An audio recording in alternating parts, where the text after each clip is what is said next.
Hello दोस्तों, नमस्कार। सभी को सरस्वती ज्ञान दर्पण भंडारा चैनल में सभी का स्वागत है। दोस्तों, आज हम पढ़ेंगे राजस्थान के प्रमुख दुर्ग। जो राजस्थान के महत्वपूर्ण दुर्ग है उसके बारे में आज चर्चा करेंगे। किसके बारे में दोस्तों? आपको याद में राजस्थान के महत्वपूर्ण दुर्ग है उसके बारे में आज चर्चित वीडियो है। आप देखते रहिए और पढ़ते हैं सबसे पहले और थोड़ी साइड पढ़ेंगे। तो चलते हैं वीडियो की ओर। सबसे पहले दोस्तों, राजस्थान में जो 2013 में जो विश्व धरोहर सूची में शामिल 6 दुर्ग है उसके बारे में चर्चा पढ़ेंगे कि कौन कौन से 6 दुर्ग है वो विश्व धरोहर सूची में शामिल है। तो सबसे पहले देखते हैं विश्व धरोहर सूची में शामिल कौन कौन से, तो कितने दुर्ग शामिल है दोस्तों। तो आपको याद में रखना 6 दुर्ग है विश्व धरोहर सूची में शामिल है। और कब किए गए तो आपको याद रखना है 2013। और याद रख तारीख भी आपको याद रखनी है कि 1 जून। कब दोस्तों? तो आपको याद में रखना है दोस्तों 1 जून को याद रखना है कि 1 जून को विश्व धरोहर सूची में शामिल किया, 1 जून को। तो चलते हैं वे 6 कौन कौन से दुर्ग है वो विश्व धरोहर सूची में शामिल है। तो सबसे पहले है दोस्तों वो है चित्तौड़गढ़। कौन सा है दोस्तों? चित्तौड़गढ़।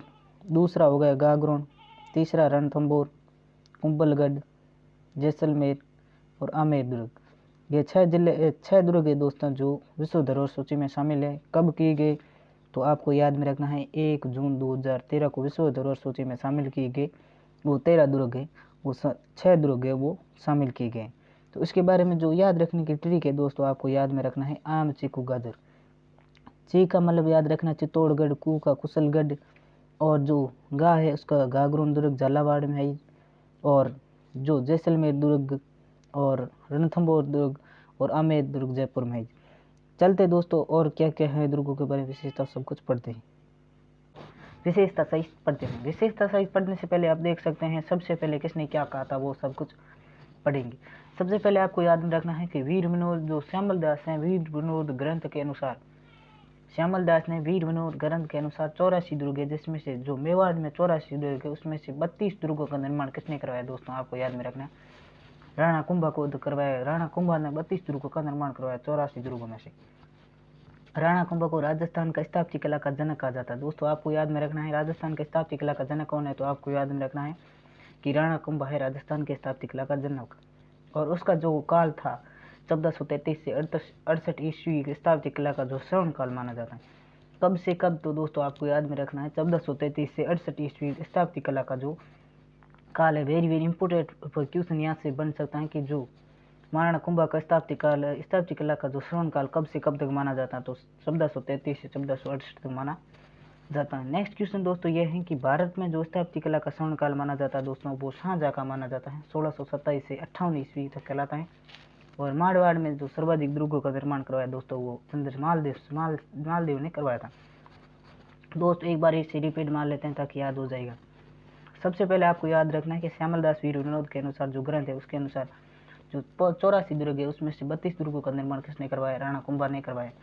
और इसके बाद में याद रखना है कि राणा कुंभा को राजस्थान के स्थापत्य कला का जनक कहा जाता है।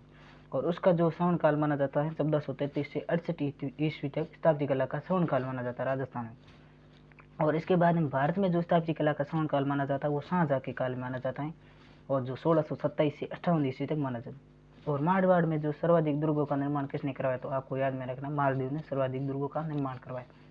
तो चलते हैं नेक्स्ट थ्योरी की। नेक्स्ट थ्योरी दोस्तों ये है हमारी। सबसे पहले जो चित्तौड़गढ़ दुर्ग हम पढ़ेंगे, जो मेवाड़ के प्रमुख दुर्ग है, तो एक एक दुर्ग की ओर हम पढ़ेंगे। सबसे पहले पढ़ेंगे चित्तौड़गढ़ का दुर्ग। चित्तौड़गढ़ का दुर्ग क्या है क्या नहीं है, कौन से श्रेणी में आता है, ये सब कुछ पढ़ेंगे।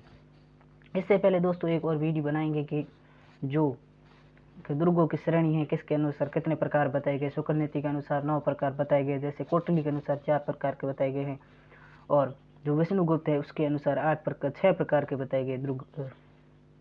इसके बारे में और भी वीडियो बनाएंगे डिटेल से। इस पहले पढ़ते हैं चित्तौड़गढ़ का दुर्ग। चित्तौड़गढ़ का दुर्ग है दोस्तों वो धानवंत दुर्ग की श्रेणी में छोड़कर। धानवंत दुर्ग दोस्तों वह दुर्ग होता है जो मरुस्थल से चारों ओर जो मरुस्थल से घिरा हुआ, उसे धानवंत दुर्ग कहा जाता है। जिसकी इसकी श्रेणी में कौन सा दुर्ग आता है, तो आपको याद में रखना जैसलमेर का दुर्ग है इसकी श्रेणी में आता है। आपको याद में रखना जैसलमेर का दुर्ग है वो धानवंत श्रेणी में आता है।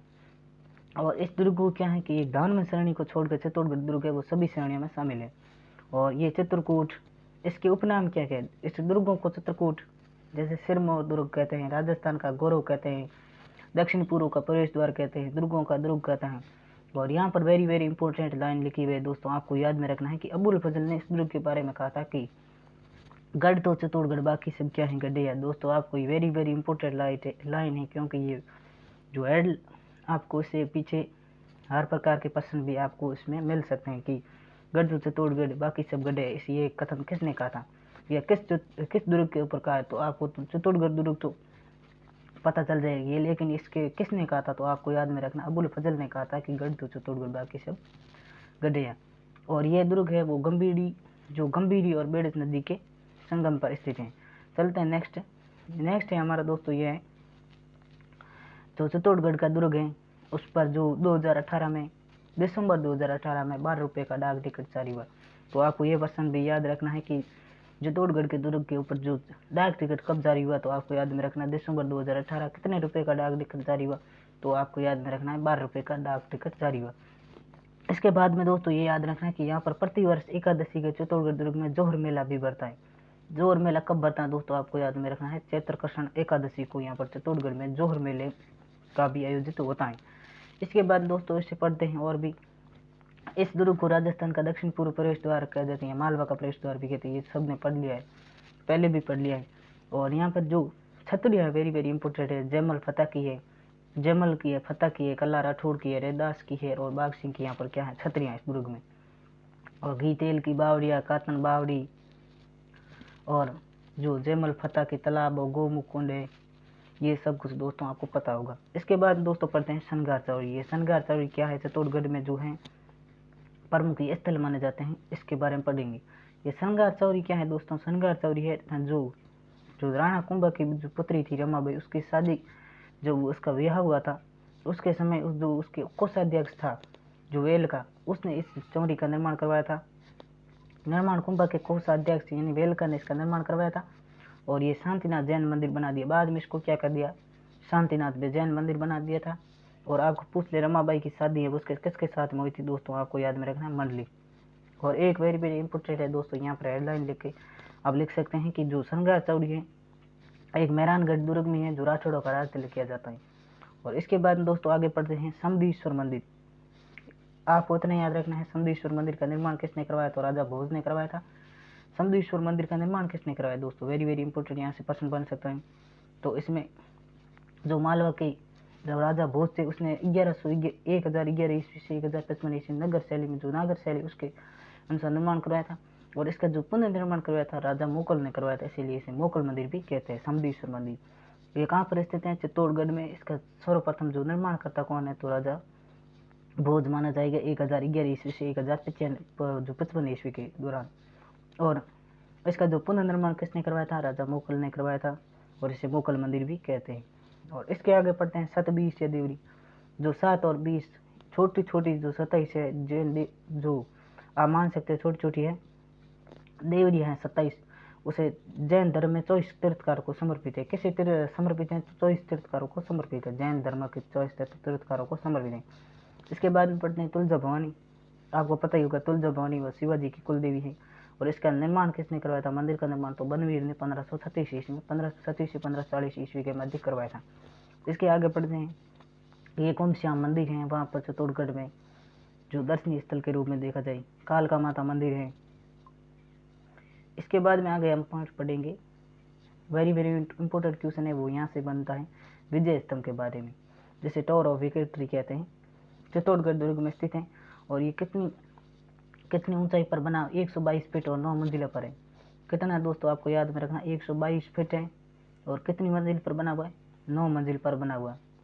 और इसके जो निर्माण करवाया था तो राणा कुंभर ने करवाया था मालवा के विजय के उपलक्ष्य में। मालवा का विजय जो हुआ था वो 1437 ईस्वी में युद्ध लड़ा गया, उसके उपलक्ष्य में महाराणा कुंभर ने विजय स्तंभ का निर्माण करवाया था। और ये 9 मंजिला इमारत पर बनी हुई है और 157 सीढ़ियाँ। कितनी सीढ़ियाँ दोस्तों याद में रखना है, 157 सीढ़ियाँ।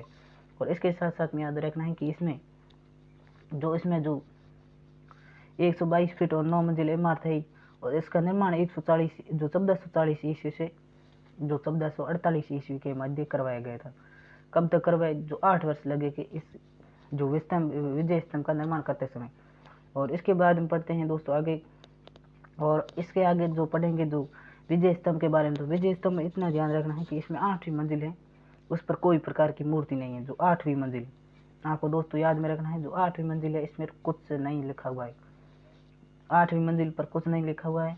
और तीसरी मंजिल है दोस्तों, उस पर जो 9 बार अरबी भाषा में जो अल्लाह लिखा हुआ है, इतना आपको याद में रखना है। इसके बाद में आगे बढ़ते हैं दोस्तों। आगे बढ़ने से पहले दोस्तों हमारे चैनल को सब्सक्राइब नहीं किया तो सब्सक्राइब एक बार अवश्य कर लीजिए। और जो 15 अगस्त 1949 में इस पर भी जो विजय स्तंभ है उस पर भी डाक टिकट जारी हो गया था। आपको याद में रखना है कि 15 अगस्त 1949 ईस्वी में विजय स्तंभ पर डाक टिकट जारी हुआ था।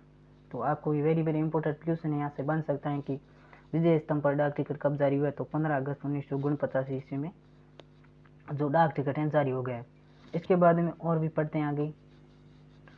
विजय स्तंभ उपनाम विक्ट्री ऑफ टावर, ये तो आपको पता ही होगा।